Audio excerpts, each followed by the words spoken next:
समस्त राजधानी पे तुम्हारा अधिकार है, लेकिन जो ये सामने पे कमरा बना हुआ है, इस कमरे को तुम कभी खोल करके मत देखना। जवाब दिया ठीक है। बहुत दिन व्यतीत हो गए। एक दिन परीक्षित महाराज सोच विचार में बैठे रहे। विचार करो, इतना बड़ा राज्य हमारे बाबा हमें दे करके चले गए, आखिर जब बंद कमरा में ऐसी कौन सी चीज धर के चले गए जो हमें मना करके गए कि इस कमरे को तुम कभी खोल करके मत देखना।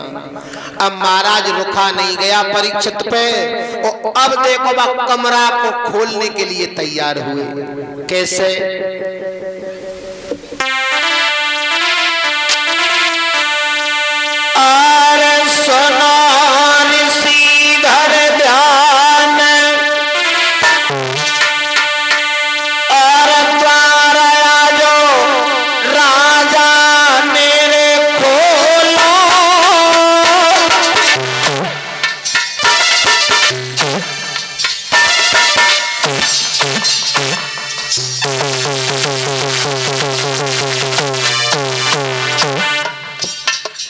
लला एक बात करोगे उसो तो गांव गांव चिल्लाना पड़ रहा तुमने जी फिर ये हमारे शिष्य हैं बंटी, उनकी तरफ से एक हार और ये मुकुट पहना करके स्वागत कर रहे हैं। भगवान से कामना करूंगा इस बच्चे को लंबी उम्र प्रदान करें, ये बेटा बड़े होकर के अपने माता पिता का नाम रोशन करे। और ये 10-10 रुपया हमारे सभी साथियों के लिए, 201 रुपया हमारे लिए है। जैसे ही परीक्षित महाराज ने द्वार को खोला, हुआ क्या महाराज? अरे द्वार आया जो राजा मेरे खोलो, भैया छाई गई खुशी अपार के मनुआ, 34 में डोलो कमरा के भीतर।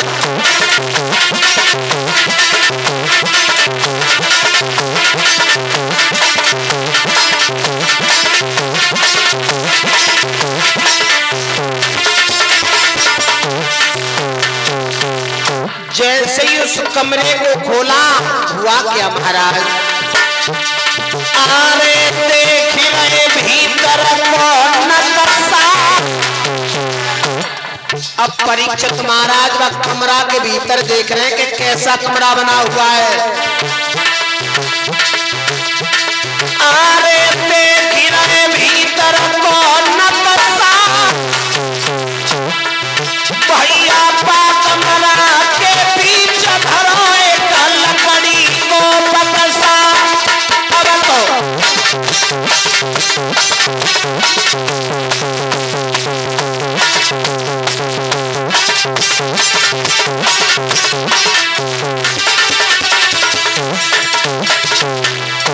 क्या देखा कि कमरे में एक लकड़ी का बक्स रखा हुआ है, बक्स संदूक मारा।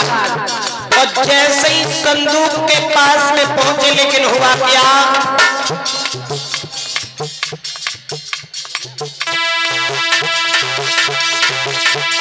अरे लिखो ईश्वर कोई होना, अरे लिखो ईश्वर कोई होना, बक्सा को ढकना खुला चमकेगा भीतर में सोना। भैया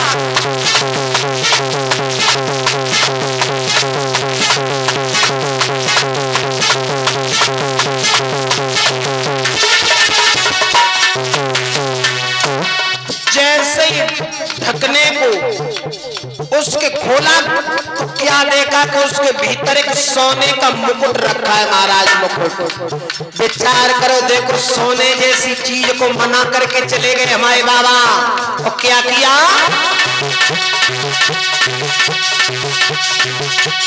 अरे समय नहीं राजा ने किया,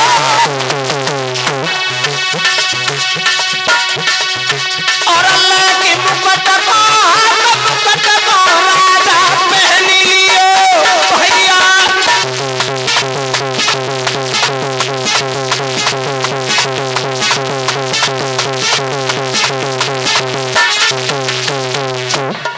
मेरे भगवत श्रोताओं, जैसे ही इस मुकुट को अपने सिर पे धारण किया, परीक्षित महाराज ने उसी मुकुट को पहन करके शिकार खेलने के लिए गए।